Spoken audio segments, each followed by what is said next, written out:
Hi, and welcome to Season 2 of Big Sound Small Town, the podcast that spotlights the talented and diverse musicians in small towns and communities. This season we're branching out to include the community of people who make it possible for musicians to be able to perform their music, the producers, the recording engineers, the venue owners, and many others, and as always, the small town musicians. Remember, small town doesn't mean small talent. Hear their stories.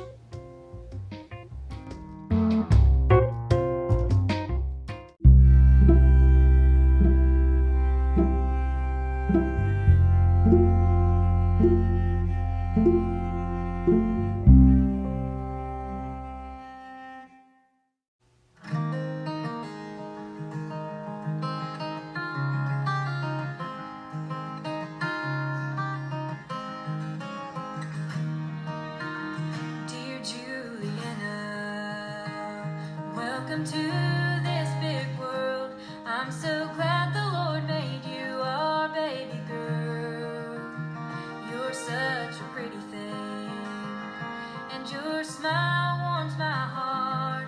Just don't grow up too fast, 'cause you fit perfect in my arms. Red hair, blue eyes, sweet as can be. Precious moments, forever I will be by your side. I'm looking forward to this ride, dear Juliana.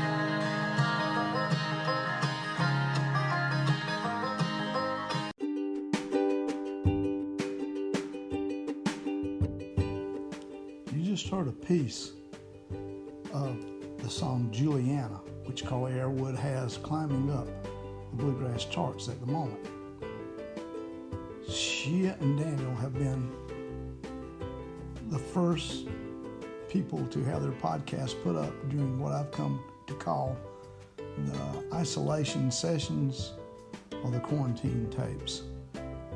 It's done via telephone, which will have a different sound than I've had in the past, but it is the current situation. It's a good story. Give it a listen. Thank you.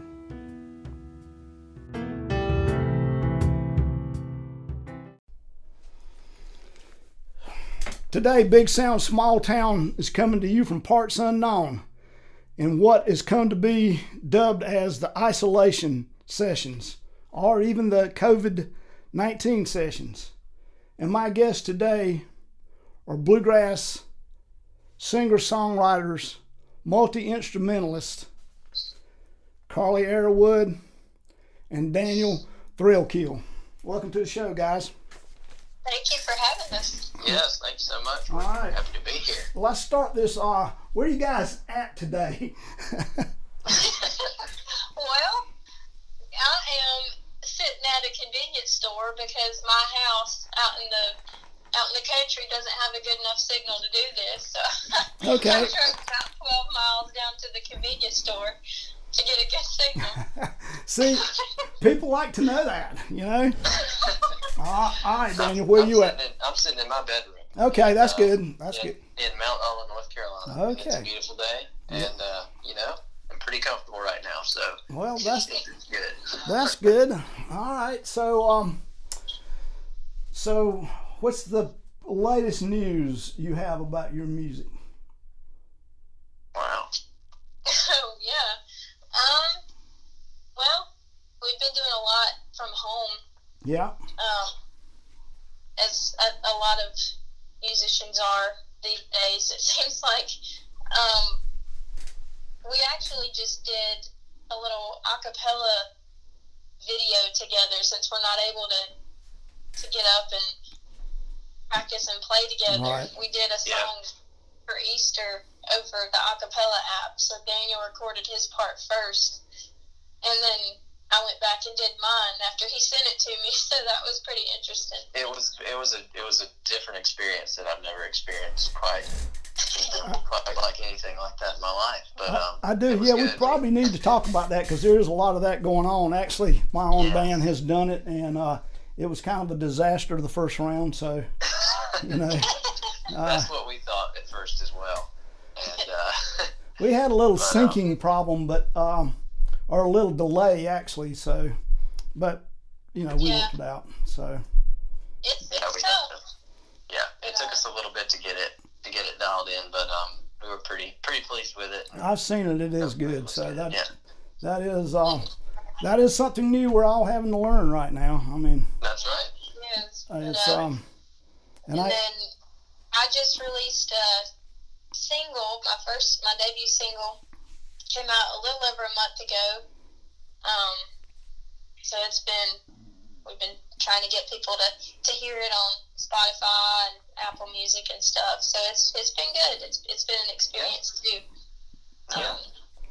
Just recently signed on with Mountain Home Music Company, and they've been a huge blessing to me. So more music hopefully from them in the coming months when all this lets up. Yeah, I'm thinking that it's the good news. Yay.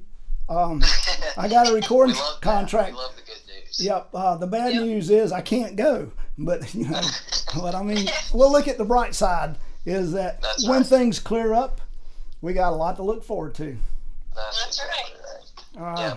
And in the meantime, too, here at home, we're kind of constantly trying to rack our brains to write some new original music for different things. I've got a band called the Trailblazers that I also play with, and been writing some music for them, and we're going to be hopefully recording an album soon when all this is over, and writing things for me and Carley. We've got some cool ideas in the works, and I think as many times as we've said when all this is over, we need to write a song called When All This Is Over. It's a good idea, really, actually. We have a lot of songs. Yeah. Well, can you rehearse with your other band? We are trying to work on a way to do that, and you know, wisely do that. Haven't really come up with many other options other than, you know, getting together and just being safe while we do that. Yeah, but I'm finding still working through that. We haven't had a good practice in a few weeks. Yeah, so. Yeah, I can tell you from my end, we have not either. So, and actually, we have not got together to live stream. A lot of people are. There's a lot of venues for that these days, but right. Yeah, we've anticipated trying to do that as well, but you know, we were able to do one live stream. We were, yeah. It was the last time people got to come to my house before everything kind of shut down. Yep. Well, we were able to squeeze one in. Yep, that was good. I am proud of you guys for the social distancing that you are doing. I know that is tough. So. It's not my favorite thing. Yeah. Yeah, it's not great. No, it's not, and you know. So, all right. Who wants to start on?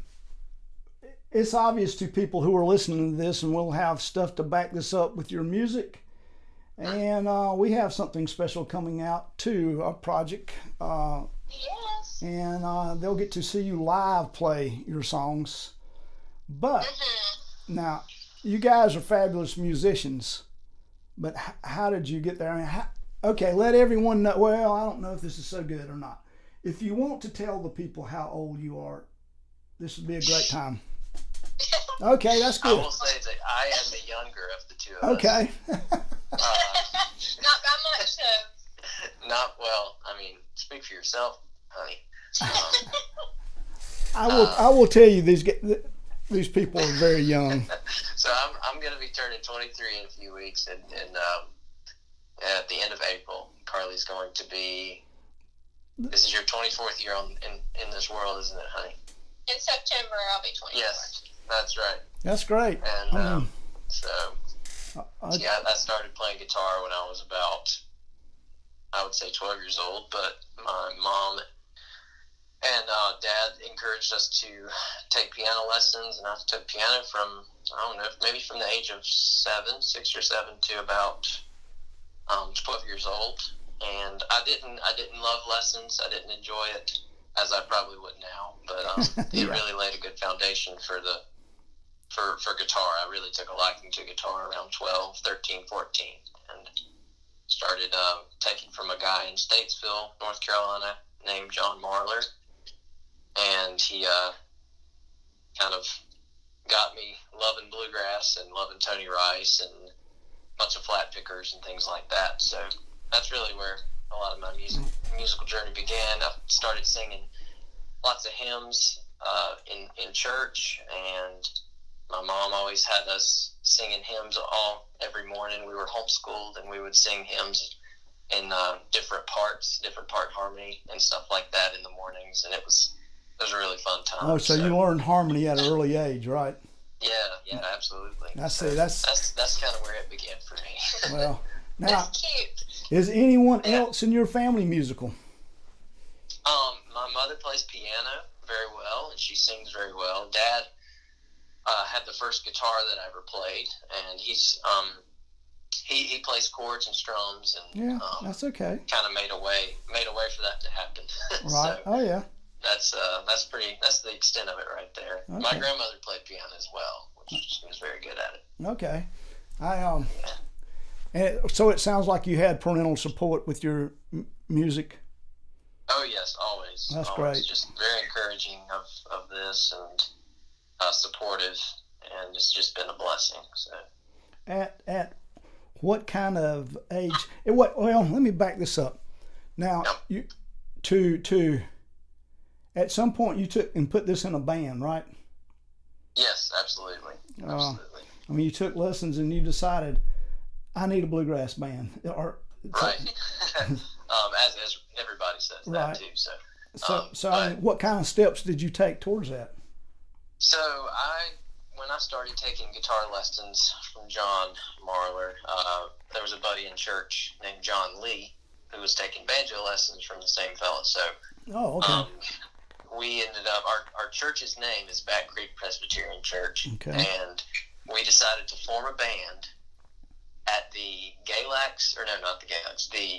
Union Grove Fiddlers Convention in 2014. We decided to form a band in the youth band category and compete as the Back Creek Bluegrass Boys. So we had myself on guitar, John Lee on banjo, and then my brother Will had picked up the bass by then, and then we're learning the upright bass, and so he was the third member, and that was the start of the bluegrass band for me. Oh, that's good. I mean, and that's a ambitious start. I mean, it's a ambitious place to go play probably your first job. No, it was fun. It was a cold day, and we ended up getting second place out of three bands, and so it's not too bad. We were pretty excited. Yeah. And as it so happens, that was the first place that Carley and I kind of met. We just didn't really get to know each other very well. So was she there doing something? Was she there playing? She was actually in the adult band contest. Because she was a lot better than we were at the time, and still. But so that was fun. That was a fun time. Yeah. He thinks I don't remember when we met, but I totally do. You really do. I remember, but Carley, she doesn't maybe not remember those things. I do remember. Was your band better? I remember that one. Carley, was your band better than his? Do what? Was your band better than Daniel's? Well, yes. I never played, so I can't say. Good answer. That's a good answer. Yeah. Excellent answer. Mm-hmm. All right. Well, now, we'll come back to the Trailblazers, and let's go to Carley. All right. Back me up from that Union Grove Fiddlers Convention. Well, let's back up about, let's see, how many years? Probably 7 or 8 years. Actually, farther than that, because when I was only about 3, we used to watch a lot of UNC TV and PBS programs at my house when I was really small. And I don't remember if we saw some kind of symphony performance. I don't think Celtic Woman was together at this point, but it was some kind of performance like that, and I saw a violin player or a fiddle player or something, and it just sparked my interest at 3 years old that I wanted a violin. And so I asked Santa for one for Christmas that year, and I got one, and it was my favorite toy. And when I picked it up, my mom has a picture of me playing it, and it's just a little thing. It's got metal strings, and the bow had metal strings, and so when you touched it together, it had buttons on the back, and the metal would make it play songs or whatever. And I still have the fiddle. I don't know what happened to the bow, but she has this picture of me playing it, and I just kind of put it up under my left, on my left shoulder. Had never had lessons before, and then 7 years later is when I started actually taking lessons, because I saw a guy when we were in 4-H, because I was homeschooled as well, and so we did 4-H and activities like that. And so at the 4-H Entertains competition, there was this guy who was probably 14 at the time, who was playing the fiddle and singing, and y'all actually might know who he is. His name's Todd Elliott. I know who he is, yeah. Yeah, he's really cool. Mm. But I saw him play, and he was doing The Devil Went Down to Georgia, just fiddle, and like storyteller style, and I was just enthralled, and I looked at Mom, and I was 9 at that point. I was like, Mama, that's what I want to do. So we got in touch with his teacher, we found out who his teacher was, and she was a classical teacher, and so I wound up learning classically for about 4.5 years, and did youth symphony and all in between, and she would teach me a fiddle tune here and there. And so when I started lessons with her when I was 10 is when she showed me the first few fiddle tunes that I ever learned, and it was stuff like Golden Cabbage Down and Crippled Creek and Old Joe Clark. And at this point, I had been taking maybe 3 months, and my sister decided she wanted to play the mandolin, and so she started taking from a guy named Dennis McIntyre,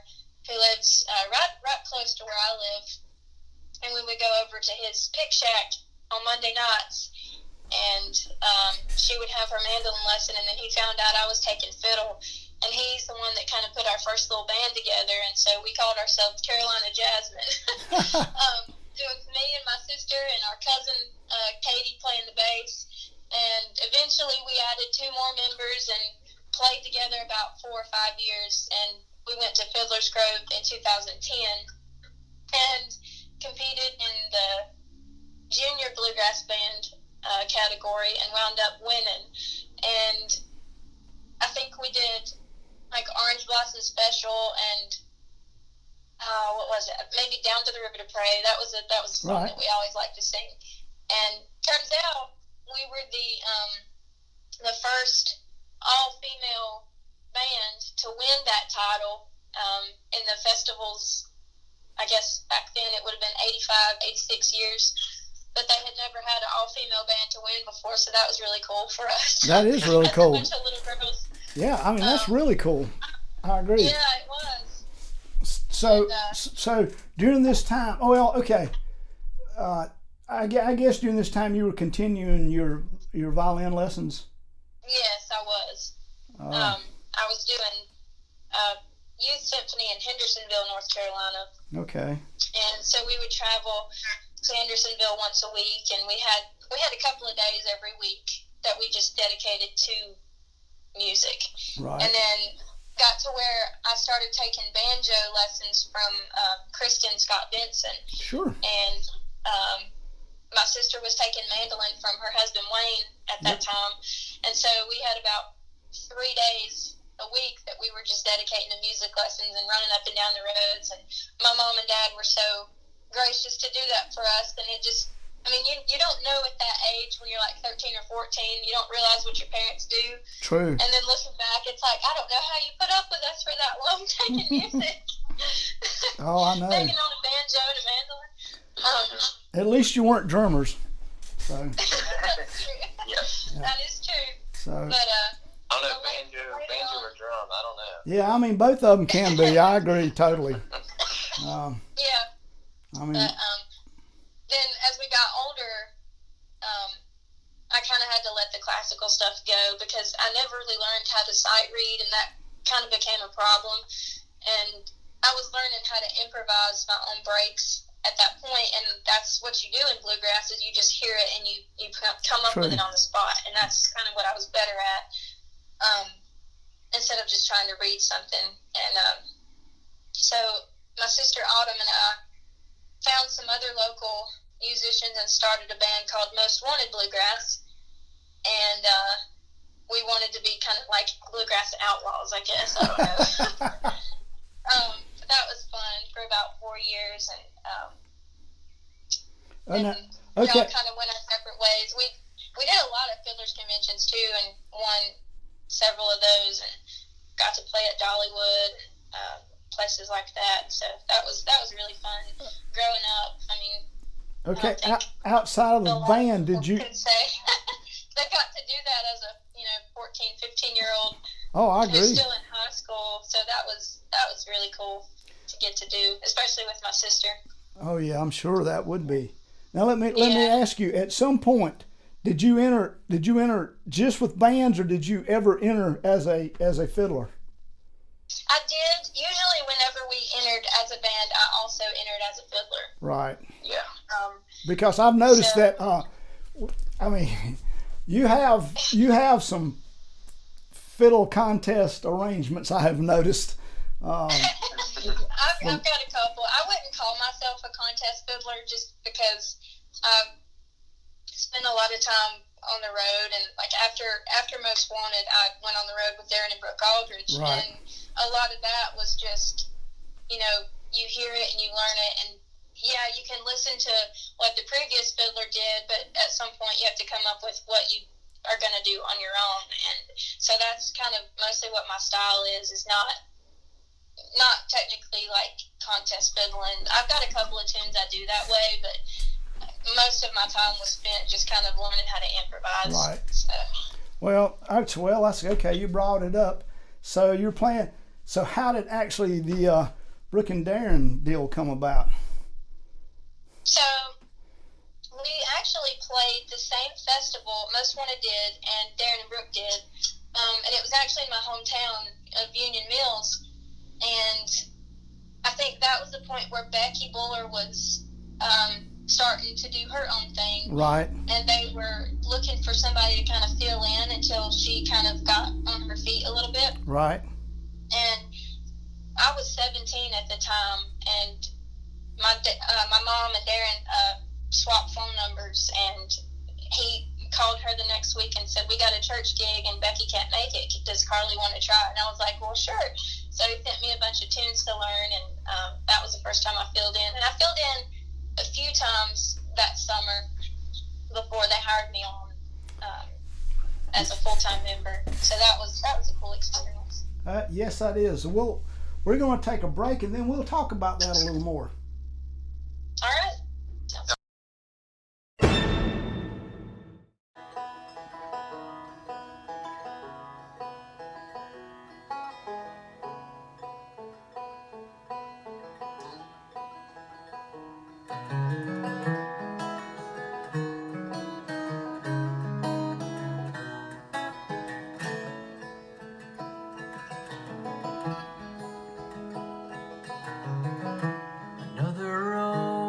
Hotel.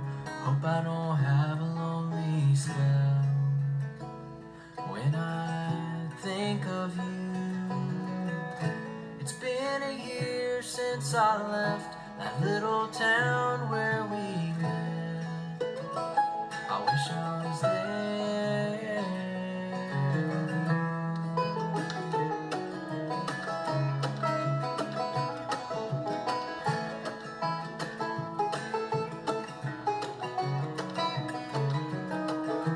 So I walk on down the street, stop and stare at my feet, only to think of home. 'Cause a little girl in Caroline makes me wanna waste no time coming home to her. All right, so all of a sudden, you get a call from Darren, you do a job at a church, and Yeah. and then the next thing you know, you're on the road. Pretty much. I mean, for about 3 months, I filled in every once in a while. And then next thing we know, it's IBMA week, and I had just turned 18.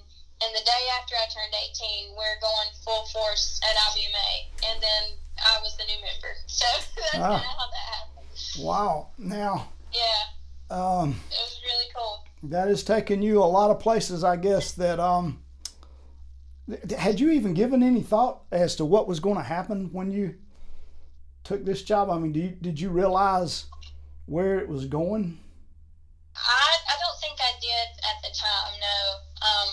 I mean, there have been people in my church since I was just starting to play the fiddle, and they were saying, "You're going to be playing the Grand Ole Opry one day," and I'm like, haha, yeah, sure, whatever. And then one day in 2017, Darren and Brooke get the call that they're going to get to make their Opry debut with John Cowan, and I get to go. And so it's like, wow, all those years of people saying you're going to get to play the Opry, it's like coming to fruition now. It's happening. So, and then they were a huge hit and got called back. I think they've played it 25 times now, and I've played about 15 or 16 of them. And it's still something that I'm trying to process, I guess. It's like, have I really done that? Because when you're back there, it goes by so fast when you're on stage. And so it's like, did we really just do that? So, but it happened, and we got to go to Ireland 2 years ago, and to Prague in the Czech Republic. So, and that's just something that I look back on, and it's like, I can't believe I got to do that. Playing music, of all things. I mean, people sometimes get to travel with their jobs, but they don't always love their jobs. Exactly. And so to be playing music and doing what I love and get to travel and share that in other countries is just, it's really neat, and it's something that I don't need to take for granted, and I thank the Lord for those opportunities that He allowed me to have. At any point, did you feel overwhelmed, or maybe, what am I doing? I mean, you know. There were a couple of times, because we would be out on the road and not get to our hotels until 2 or 3 o'clock in the morning, and then we'd have to wake up at 6 or 7 to get on the road and make it to the next festival on time, because we had a slot on stage at 12 o'clock and still had a few hours to drive, and it's like, is this even the best thing to do? But it always turned out to be, and I don't take any of that for granted. Well, this is a bit boastful, but I know you've been on stage with a lot of really fine musicians, a lot of really fine other fiddlers. Were you ever intimidated? Were you intimidated? I mean. Yes. I mean, okay. Say you're there, and I know you've done this. Stuart Duncan is there. Is that intimidating to you?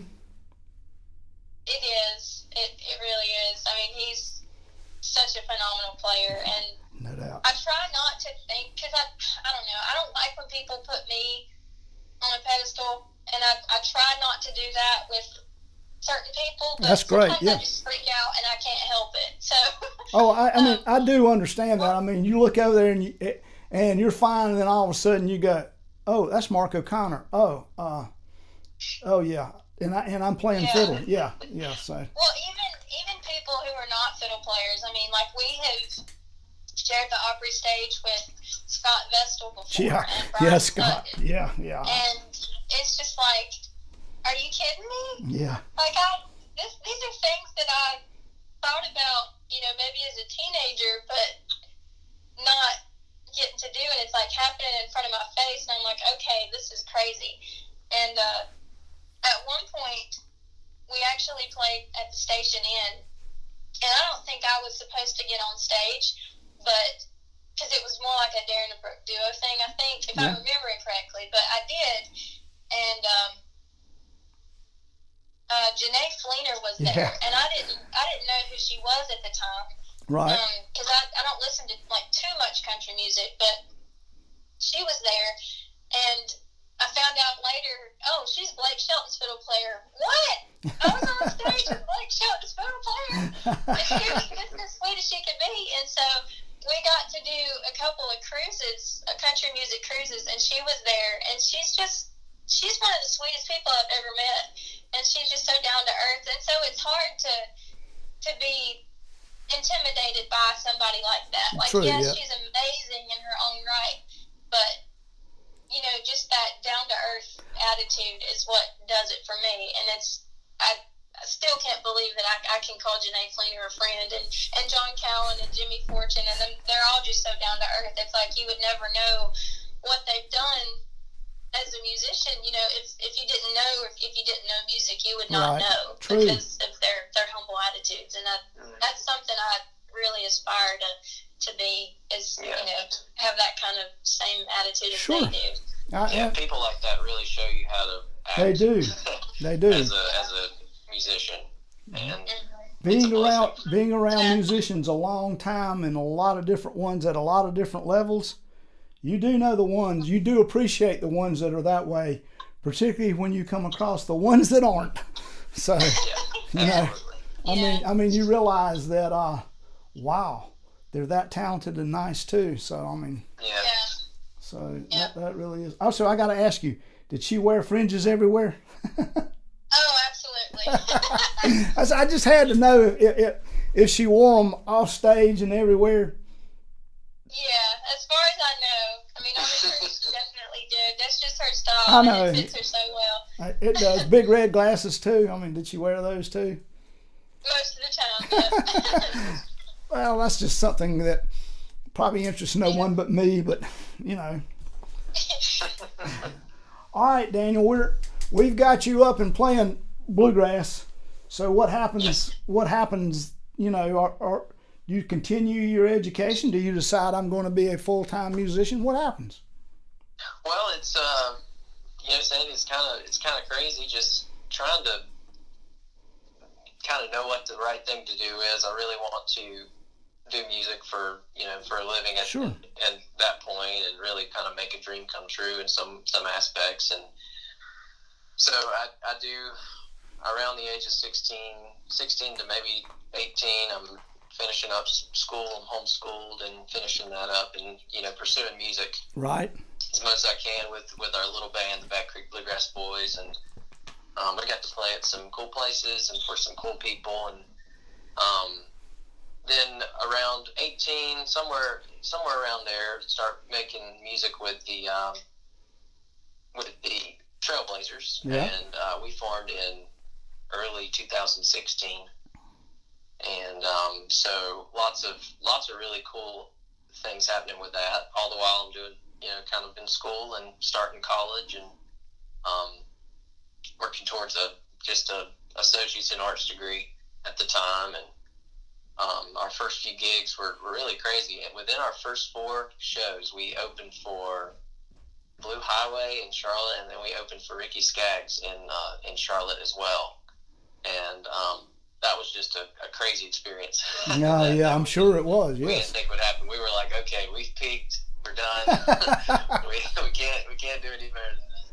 Now, well, And, I mean that is really cool for just to be at that stage in your career. I'd say that was really cool. Right. No, we were blown away and just really thankful for all the opportunities. And we got out and recorded our album with Scott Vestal in Nashville that summer, 2016, and we had that one. And do you remember where you did that at Scott's Place?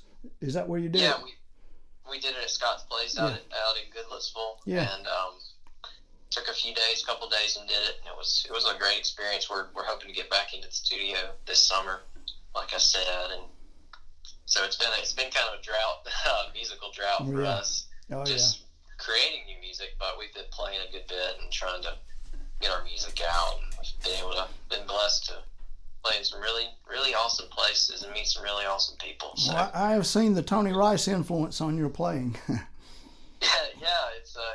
It's kind of undeniable for a lot of us younger pickers. Well, I mean, you could pick. I mean, while you're picking them, you may as well pick Tony if they're any better.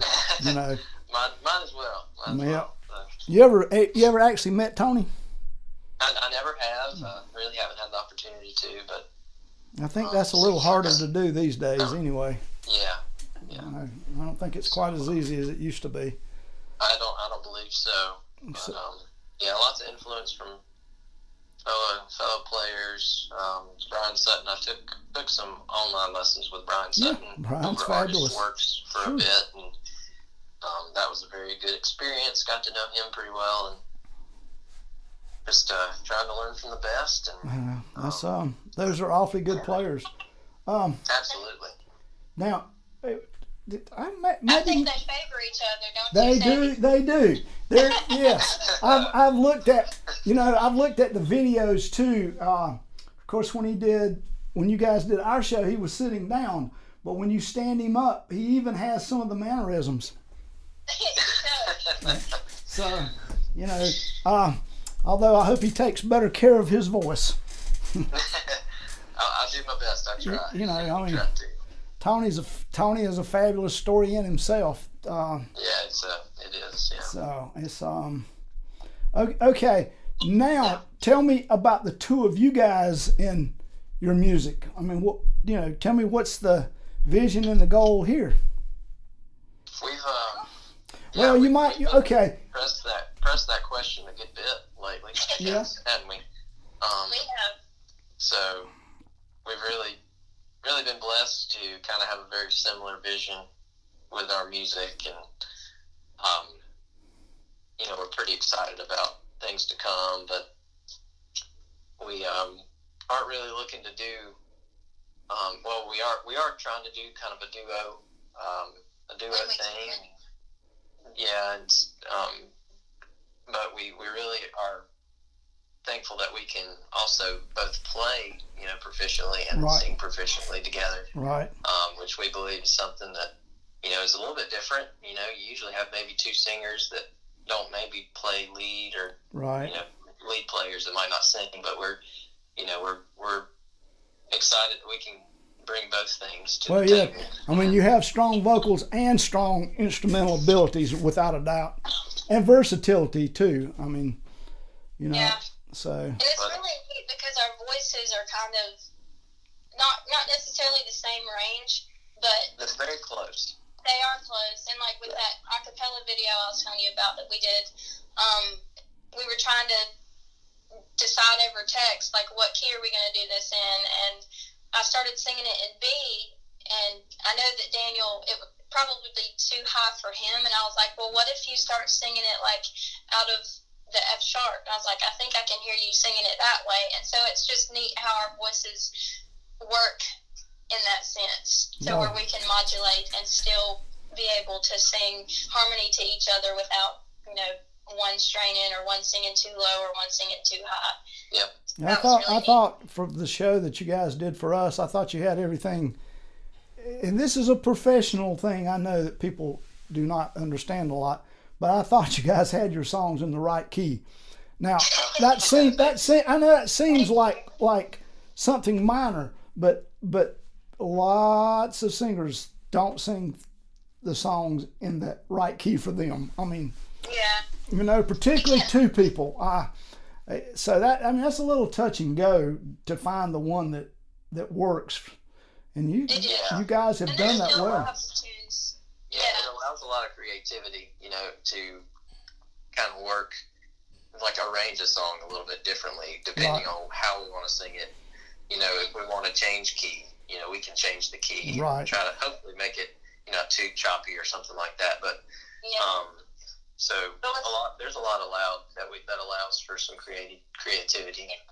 Dude, so with what you were asking as far as our goals together, sure.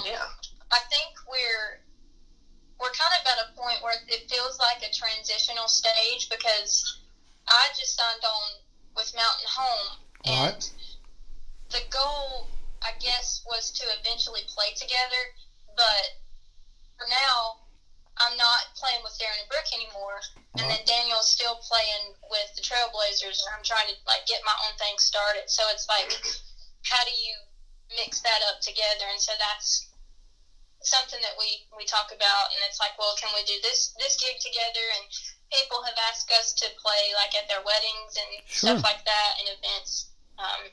we do some fundraisers together, and just trying to go from there and kind of get some things under our belts. And I think with Daniel's schooling and getting his business degree, it's going to help a lot and understanding what we need to do. Well, you know, all that stuff. Yeah, I mean, you know, there is a big market for duets, or, you know, I mean, you do. Wow.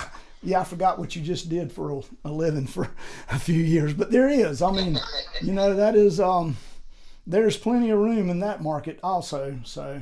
Yeah. And we're not trying to copy people. No, I don't. I was not in any way implying that, because what you guys do is totally different. I mean, which I think there is. I see all kind of places that you both can go musically. I mean, it seems like a wide open world and door to you guys. I mean, you know. Well, it's kind of cool too, because we're both really good friends with Wayne and Kristen Benson, and I know they've had people ask them, why don't you guys play in the same band together? Right. And it's like, well, if one doesn't have work, then the other one still does. Income. True. That's kind of my thoughts on that. You know, if we start doing more and more things together, it's like, well, Daniel can, you know, have that, and I can have mine, and then still do things together on the side as of right now. And who knows what the Lord has in store. I mean, you don't. We're praying about it, and just trying to go a little bit at a time. Well, okay, this is all right. This may be pushing it a little bit, but okay. IBMA will probably roll around in October, and everything will may be back to normal. So if you go down there, are you going down there, Carley and Daniel? We're not sure about that yet. We're seeing. Yeah. I'm not sure this year. I mean, we'll go together, but I don't think we have anything to do as far as like as a duo down there. I think go ahead. I think what we'll do is probably pursue every opportunity we can. Well, I think that's a good. I think that's a good decision. You know, I know that my band, the Trailblazers, we're working on trying to get some things there. I know Carley is trying to get some solo things there for her album and for her label, and you know, we're hoping that I can be involved with her things, you know, and you know, if there is a place where Carley and I can play a duo thing, we're gonna do it, you know. People nowadays, I mean, there's people do multiple things. You know, it's not just you're stuck with one band and that's all that you're allowed to do. It's like they do 5 or 6 things, and that's kind of in the boat. That's kind of the boat that we're in right now. Well, I'll give you a big time country version of what you guys going on. Jason Isbell and his wife Amanda Shires, you know, a married couple who has independent things but also play together. So, you know, so I mean, it happens all the time. One other thing, would you be a part of her band, Daniel? I would definitely. Okay. All right. Yeah, no, it's there's no question. Okay. There's no question. That's good. I mean, You still have me. Yeah. That's me talking, but. Yeah. I mean, I was asking you. I was not asking her if she would. Yeah, I'm 150% behind it. That's great. Super excited for all the opportunities she's got coming her way, and that you know, that the Lord gives us, and that's another thing that we have together, where we really are centered around spreading the word of the Lord, and encouragement and positivity as well. I guess. Well, I mean, well, while we're on that, is there a gospel possibility out of this combination? Yeah, absolutely. So the doors are wide open.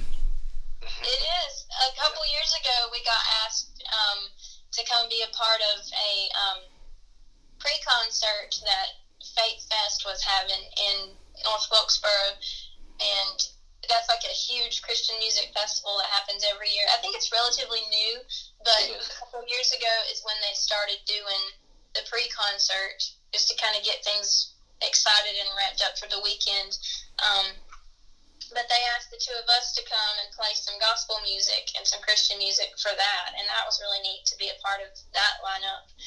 And so that was probably our biggest gospel thing that we've done to date. I mean, I knew that was a big part of what you guys did and a big part of your music, and I wanted to make sure we touched on that some too. So we're really excited to be a part of church services, or just being for small congregations or anything really. We really enjoy bringing our music and trying to be a service to the Lord and to people, and that's really that's the heart of what we do. It's not really because of what we think we do is good, because we believe we're gifted from the Lord, and that He gave it to us, and we ought to give back and give back to Him, and hopefully be an encouragement and a light to others. And, that's a wonderful mission in itself. That's the heart behind a lot of our songwriting too. Is putting out some kind of message like that, just letting people know that God loves them, and like Daniel said, just kind of putting out that positive message. I think there's no better time than these days we're in to be doing that, actually. So, what else do people need to know about you guys? Well, they can follow us on Instagram and on Facebook. We don't have a website yet, but hopefully that works. But Facebook is Daniel plus Carley, and it's the plus sign. And then Instagram is at Daniel _the word plus and _ Carley. Both of you have music on Spotify, right? Trailblazers are on there, Carley Arrowood's on there, and there's a small Christmas album. A little small thing that people might not know about that we did. There it is. 2 years ago. So that's a fun one. Or was it a year ago, babe? It was a year ago. I can't remember. You know what? It's fine. It's out there on Spotify. It is. We did a couple of our favorite Christmas songs. And that's cool. Pull those out when it's done. Well, certainly after. People can listen to it in July, because some people might like Christmas in July. That's right. My son-in-law and my grandson love Christmas. They would probably like Christmas in July. I mean, the two of them are they just really love Christmas. Well, I do appreciate you guys driving to the convenience store and taking this time, to come and do this. They'll certainly appreciate you. Oh, well, thank you. Well, they'll certainly be able to find the two of you tomorrow on YouTube. Yes, we're excited. So, outside of that, I think the future is bright for both of you, and I look forward to watching what happens with you guys. Thank you. Again, stay safe during this time, and you too. Stay well. I'll look forward to another chance to do this with in person and see what happens down the road. That sounds great. Thanks for everything you're doing, Sandy. We really appreciate it. Thank you. You've both been a blessing to me. So thank you. Well, thanks, Sandy.